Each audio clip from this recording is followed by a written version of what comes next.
Hey, what's going on, guys? It's Turin here, and today, guys, I have a very special cast for you all. So, I actually decided to play the Vampire counts, and I know a lot of you guys were sick of my very competitive build, seeing Blood Knights and the Red Duke and El Sif and all that kind of funny business. So, I actually decided to mix it up a little bit, and I brought a black coach. But not just one, I actually brought two. So, you guys are in for double the treats here, and hopefully you enjoy this one. It was a lot of fun, and the build actually worked kind of well. It was really strange. But anyways, let's get right into the army composition, and hopefully you guys enjoy this.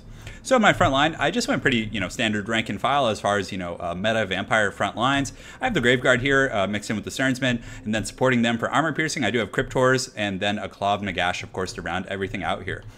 So again, the Greenskins do have a little bit of trouble dealing with ethereal units and things like that. So I decided to also just get two groups of, not two groups, but two Banshees to support my front line. So they're very tough to kill. And more often than not, when you're playing as the Greenskins and fighting the Vampire counts, the best way to kill them is simply by killing everything else and letting them crumble due to army losses. So two Banshees here, the Claw of Nagash. So, these guys, they have pretty high melee defense. Right now, it looks like when buffed, it's up around 37 or 38. So these guys will essentially, a lot of people would say, Greenskins are inherently going to bring Black Orcs or things like that, for the armor piercing. But these guys, when, I want them to last longer. And that Claw of Nagash and the Invocation from Nehek, they're going to be a little bit more durable than the variants with the great weapons. And I just feel like it's a bit of a safer pick. Because again, some Greenskin players do actually bring like Goblin Missile lines with the Rusty Arrows and things like that, so I feel like it's not a terrible pick. But anyways, I know you guys are sick of hearing of this fun stuff, and of course I do have two Skeleton Spears, because again, Greenskins will usually bring Orc Boar Boy Biggins or some other mobility like that, so I do have two spears to help out in the flanks. But more importantly, guys, I do have the Black Coach, so a lot of you are probably wondering, what does the Black Coach even do? So I've finally learned, so we're actually going to pause here for just a moment and look. So essentially, the longer that it's triggered in combat, it gets these different buffs. So when it's been in combat for 45 seconds, it gets the buff of 36% charge bonus, 18% speed, and then it continues to grow. So after 90 seconds, that's what she said, it gets after 90 seconds, it gets 36 AP percent armor piercing damage, which is really good. And it also is imbued with fire, which again, circumstantially against different factions, whether it be the Wood Elves or, an opposing vampire count player, can be pretty good. But 36 armor piercing is really solid, considering it already has 120 weapon strength with 90 armor piercing damage, so it actually hits really hard. And another disclaimer, guys, I learned this because in my stream the other night when I was playing with these, I was actually cycle charging them into my opponent, trying to use them like regular chariots, but that is not how they work. How you use them is you just engage them on something and you let them sit and fight. You don't you cycle a little bit, but for the most part, you want to just keep them fighting. They do cause terror, which is really nice as well. So again, they can, be pretty essential in causing mass terror routes. Again, I don't know if I would call them competitive yet, more testing to be done, but still pretty cool unit. And of course, when they're engaged for 135 seconds, they then get 44% damage resistance, which is pretty massive. And they also get Strider, which means they can just ride through anything. It doesn't matter if anything's in their way. Very cool mechanic there. And lastly, to top off this army, I decided to get something a little different than the Red Duke. I actually got Lady Karstein. So she's actually not bad. She does have the Chalice right here, the Blood Chalice of Bathorai, which is pretty solid. It's a massive self-heal. So it can also be used on Banshee. So if you're bringing ethereal units that have very low HP pools, it can heal them pretty massively. So I definitely like her in this particular strange build I was using. But on top of that, she does have the Vlad's Master of Beguilement, and she can fly. So that's one of the biggest limitations of Vlad. Granted, he's a great lord, but he has to run on foot. But she can fly around. She has this really nice self-healing and lord healing ability, and on top of that, she does have the Master of Beguilement. And so I did bring Winds of Death just in case I wanted to try some funny business. So for my opponent, he actually just went full-on Savage. And again, the Savage Orc builds are becoming very popular, even against factions where you might not think they're good. Like, they perform extremely well against Foot Squires. So if you go ahead and take a look at these Savage Orc Biggins here, their physical resistance is now 30% rather than 20. So that's a pretty big buff. So in his whole front line, he just has Savage Orcs. He has a Goblin Big Boss here, a Night Goblin Shaman. It looks like he does have the Itchy Nuisance, Sneaky Stabbin', all that kind of good stuff. He does have the Arachnaut Queen. So the Arachnaut Queen, guys, for any of you that are just joining, the Maternal Instinct, its ability to essentially summon pets, used to be a 5-second cooldown, but now it is 45 seconds. So a pretty big nerf there, but still a good choice in my opinion. I don't know about against the Vampire counts, however, so we'll see how it does. On top of that, he does have two Orc Boar Boy Biggins. It looks like he was getting ready to contest some Blood Knights, but unfortunately for him, I just got Black Coaches, and it is time. So right now we're just going to engage in the front line. Obviously pretty standard, standard profile here. These guys are frenzy, so they are immune to psychology right now. So that's going to be a little bit tricky in the beginning, but once things get rolling, it should be fine. So let's go ahead and find the Black Coaches where they went. So we are engaged in the front line. You can see this one Black Coach is in here, and I kind of just let it sit here, and it has a bit of a splash attack. You can see it takes out a few of those guys right there, but unfortunately it is taking a bit of a beating, and it did get affected by that Itchy Nuisance. So it has a pretty funny attack animation, actually. The Wraith, the Karen Wraith, like jumps off his little platform over here and comes and pimp slaps a few dudes. So, but again, over the course of a long battle, that becomes pretty powerful. So I actually decided to like use it in the front line and saturate it with some, you know, Sternsman and the Cryptors and things like that. And then of course you can see that the Claw of Nagash is coming in to help as well. So right now, I do have this other black coach in the back line. I was a little lackadaisical with it, but I do charge it in here. And it gets a decent little engagement on these Savage Orc, but these are the Savage Orc Biggins, and they do have that anti-large bonus, so they're going to do much, much better against the black coach as opposed to the regular Savage Orcs. So over here, my opponent, his Arachnarch Queen, and everything else is trying really aggressively to focus my Mortis Engine, as you know most players will do in this matchup. And you can see Isabella von Carstein just circling above, but it's really nice. I have a lot of terror-causing mechanics. I have 2 Banshees. You can see an upgraded Invocation of Mehek going off here, but the 2 Banshees, once the Frenzy wears off of these Savage Orcs, they're going to suffer from like massive terror routing, which is going to be really, really nice here. So you can see that black coach continuing to just cause havoc in the front line. It actually already has 24 kills, guys. So I'm pleasantly surprised with this. So if you go ahead and let's go ahead and slow it down here and just show you guys. So right now it does have its first buff activated, the black sides. So it did reach that threshold and it now has that buff.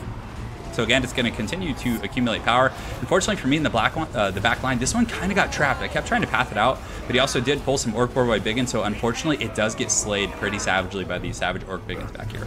So, but, you know, unfortunately for my opponent, a lot of his guys are very, very tattered from this engagement. This Mortis Engine has been doing a very good job, and you can see there's a mass terror route going on, and that is because of the black coach. So the coach actually is routing these guys due to terror. And let's go ahead and check the kill count right now, because I know that's all you guys really care about in this matchup. But it is, again, up to 37 kills. In the Mortis Engine, Isabella has been summoning zombies to kind of protect it, and the Claw of Nagash is just kind of riding among them and draining these Savage Orcs down. And I believe the Claw of Nagash does cause terror as well, so a ton of terror mechanics in this particular build. Over here you can see Isabella just riding around, and she hasn't had to use her self-heal yet, but, you know, again, a good tactic you can use with her is if the Banshees get low, you can use her to support those guys. And, you know, of course, if you want to use her as like a tank, you can kind of dive her in, use the Master of Beguilement to mitigate damage from high-value units, and then you can use that big self-heal. So over here, she's about to jump this Night Goblin Shaman, which is definitely a pretty good choice because his debuffs are pretty substantial, though he did get nerfed in the last patch. His, I believe it's his Sneaky Stabbing is only a single target now, whereas Itchy Nuisance is still AoE. So unfortunately, my opponent is bringing in some troops to support. You can see it's a pretty wild battle in here, but the Banshees, you know, they're not taking any damage, and they've probably done some pretty serious work. So this Banshee itself has 23 kills, and it's only taken about, you know, maybe 8 to 10% HP damage, and it's been fighting in here for a while. And you can see the Savage Orcs are shaken, and they're very susceptible to terror routing right now. Over here, I do still have some Grave Guard. The Mortis Engine continuing to get the heals from the Invocation of Nehek. Unfortunately, this Arachnarch Queen is still in really, really good shape, and you can see the balance of power, despite all this, is still pretty even. So very, very well played by my opponent using an unorthodox build, but I suppose I am too, so it definitely makes things pretty fun for you guys to watch. So you can see the black coach was able to rout off a bunch of these Savage Orcs over here, and also that Goblin Big Boss. So right now this black coach is just trying to get away from this Arachnarch Queen, because obviously this isn't a great situation for it. But, you know, it's going to get in here, and it actually does pretty decent single target damage. If you guys saw that charge on that Goblin Big Boss, it hit it really hard, because right now it has 123 weapon strength. It does do flame attacks. And look at that. Even after 1 or 2 attacks, it terrifies it, and it does pretty massive HP damage. So, again, even though it does say anti-infantry, I feel like, you know, in late game, it's not going to be terrible for, like, going after high-value targets. So, over here, some of my Skeleton Spears, which earlier were very, very effective at dealing with Orc Boars, are kind of tying up his Goblin Big Boss. But I do have Banshees, and Banshees are very, very good at taking out heroic units. They have over 200 weapon strength, armor piercing, and again, they're very tough to kill. One of them actually did get low, and I was able to heal it with Isabella, and just get massive, massive value out of that. So a lot of Savage Orcs kind of routing across the board. The terror is finally starting to catch up with my opponent. You can see some of these zombies coming in here, and they're going to rise up and block some of these Savage Orcs from getting back into the battle. I really like the animation when the zombies rise out of the ground. It's got to be one of the coolest ones. So you can see those black, the magic essence coming in to raise them there. Very, very cool stuff. So right now the Banshee's continuing to fight. The Mortis Engine in good shape, and more importantly, guys, I know you guys, all you guys care about, I'm sure, is this black coach. It's continuing to ride around and just be an absolute pimp. Right now, it's actually up to 64 kills, which isn't terrible. So right now, I was just looking at like patches of infantry, trying to find a place for it, and it's going to get in here and hopefully ride dirty and, you know, get in on some of these guys. So it doesn't have that like same shot. It runs over a few of those Savage Orcs there, which is pretty great. Let's see what it's at. 66 kills. All right, pretty good. And again, it's going to keep these guys off the battlefield for sure, because it does cause fear and terror. And right now, guys, let's go ahead and take a look here, just so we can enjoy all of the goodies here. It does have all of its buffs. So it has the Black Nimbus, 44% damage resistance is pretty massive. You can see its weapon strength is now 152 with 100 charge bonus. So it becomes quite a force of nature actually over the course of the battle, which you know, definitely cannot complain about how effective it was. And I love when it just runs over like a single Savage Orc. So right now it's going to charge in here and hit some of these guys in the back, and you can see again these Orc Boars, they get terrified. So a lot of it's a very fast, mobile, terror-causing unit, which again could be pretty useful in some circumstances. So a lot of my opponent's forces are starting to rout, and you know, again, they're going to start suffering some pretty serious losses from attrition. You can see Isabella in here doing a pretty solid job. And again, she does have really, really big self-healing capability, so she's a pretty safe conservative pick for the vampire count. But you can see my opponent with his Arachnarok Queen very, very wisely trying to take out this Claw of Nagash, but I think it is too little too late. The black coaches have already done too much work. It's continuing to ride around and just keep things off the battlefield, and it's up to 85 kills, which really isn't terrible. So there's actually a really good moment at the end of this battle. I've got to remember to show you guys, but it actually like just rides down a Goblin Big Boss for the win, which is pretty great. So at this point, you know, only 20 seconds left in the game. A lot of my opponent's troops are shaken, suffering due to army losses, and you can see the black coach is riding around chasing off these Savage Orcs, and it's probably going to come for this Goblin Big Boss here in just a moment if memory serves. But that's pretty much all he has left. It's still steady, but you can see it's starting to go down here. So right now, we can go ahead and get a slow motion charge. So you can see Isabella coming down here with her sword out, and then also the black coach is going to get in on this guy as well. So if you look at his HP, he has a pretty decent little HP pool, like 400 HP, but the black coach, again, it doesn't work like a regular chariot. It's more like a single target, like small splash unit that kind of does pretty well in sustained combat. Granted, you don't want to leave it in the group of like a bunch of big ins, but you can see this guy's about 300 HP right now, and I believe the black coach kills it, if I'm not mistaken. But anyways, let me know if you guys like this build. I thought it was pretty hilarious. I was very sloppy with my other black coach, but this one, if I had been able to get equivocal value out of both of those, you can see it hits it again, and the animation's a little bit clunky, but it's really doing some serious work just kind of ramming this Goblin Big Boss down. And you can see it's just like backing up against these horses, just being driven into the Shadow Realm. So right there, it gets karate chopped, and he goes a-flying, and that is all she wrote for that Goblin Big Boss, taken out by the coach. So yeah, I thought that was really fun. Hopefully you guys enjoyed that. You know, I look forward to trying them in different builds. Maybe just one, two. I was very sloppy, but I think it could have been very powerful if I had been more on top of microing that. But still, I don't think my opponent brought like the most optimal build. I don't know how good Savage Orcs are, but granted, they did pretty good cutting down my skeletons and my fodder units, and they also did very well against the Crypt Horrors. And the Savage Orcs were able to kill the Black Coach, so hey, what do I know? Maybe it worked out pretty well. But anyways, you know, Lady Karstein was pretty good with the self-healing. She was able to keep those Banshees up. I really like that synergy with her new ability.